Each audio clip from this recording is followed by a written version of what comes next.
So I know you've said you talked with President Trump about innovation generally. Did you talk with him about vaccines when you met with him? Absolutely. I talked about that during the next 4 years, we hope to get an HIV vaccine, that's been harder than people expected. I talked about polio, where by getting the vaccine for polio out to so many children, we find ourselves with less than 50 cases last year. So this year, with luck, we'll see the last cases. Then 3 years later is when they certify that you really have done the surveillance and the disease really is gone. And so investing in innovation, which was my broad theme talking to him, that included health, vaccines, it included energy and education. The idea that some of these investments that government makes create the platform that then the private sector can take it from there.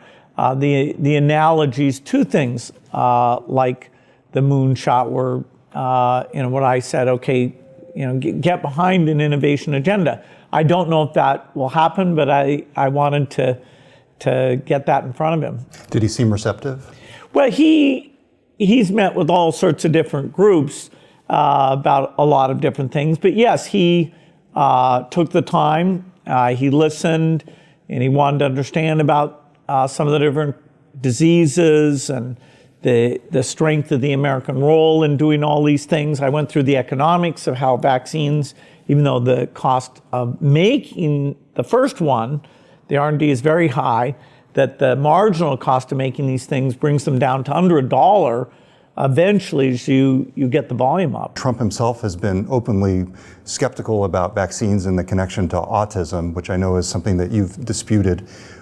How do you get that across to him, and what are the repercussions of Trump's presidency if you look at the impact on vaccines in the U.S. and the implications for global health? Well, vaccines are a miracle. They're fantastic. Anything that makes people hesitate to give their children these vaccines according to the recommended schedule creates risk. Risk for the children who don't get vaccinated, and risk for children some of whom don't have immune system, and so they're benefiting from the fact that the community protection means the disease doesn't get to them. And so, getting the word out that yes, vaccines are great, the safety data is very, very clear, including any of these specific concerns, that's very important to our foundation. Every country, the rumor mill often works against us there. So we'll have to see how that one develops. I would certainly use my voice to try and avoid anything that undermines confidence so that parents are using vaccines fully. Did you talk to him about the environment and global warming and energy as well?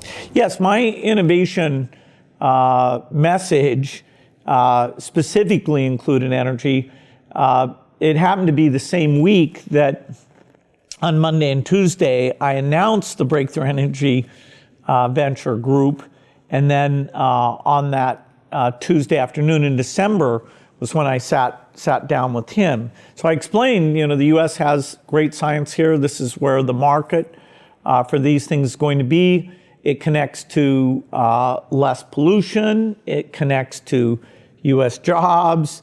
It connects to security, not needing the energy coming from far away. And, energy is very primal stuff. And there are a lot of leads that are promising, still at a fairly risky stage. But over the next decade, some of these breakthrough approaches are going to pay out. And U.S. research and U.S. leadership on this should be part of how it gets solved.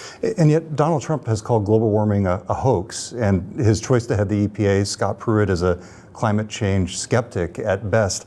What's going to happen to the planet under the Trump administration?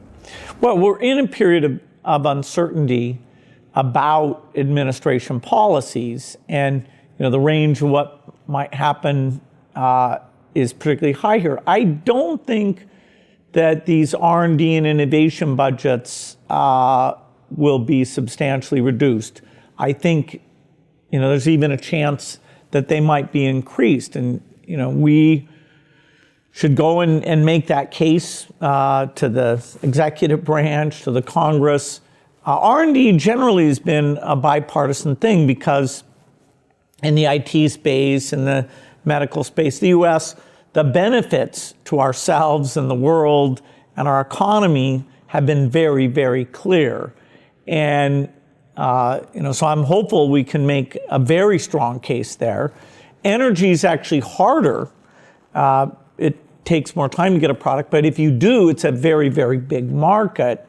And the constraints of doing that in a clean way are, it's more obvious all the time. We really, not only do we need to do it, we need to do it with some sense of urgency. Are you optimistic about a Trump presidency at this point? Well, I know that historically, our foundation has had great relations with all the administrations. Clinton administration did a lot of outreach. The greatest rise in U.S. foreign aid was under the Bush administration. That's where we got the AIDS initiative, which is called PEPFAR. We got a malaria initiative. Really a phenomenal time, even though in the early stages there was some uncertainty. Then, of course, Obama, although he had budget constraints, he believed in these things, a lot of new initiatives, including in agriculture.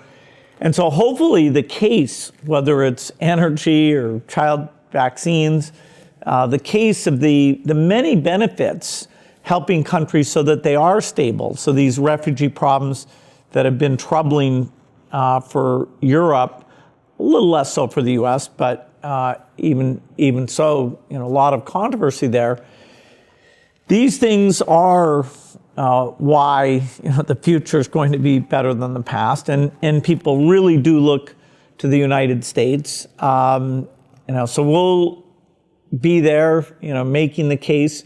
And in most of these things, our foundation is a co-funder. So, I can say that in polio or HIV vaccine, that I'm putting our resources behind it in a very big way. And the U.S. government would be the best partner for those efforts.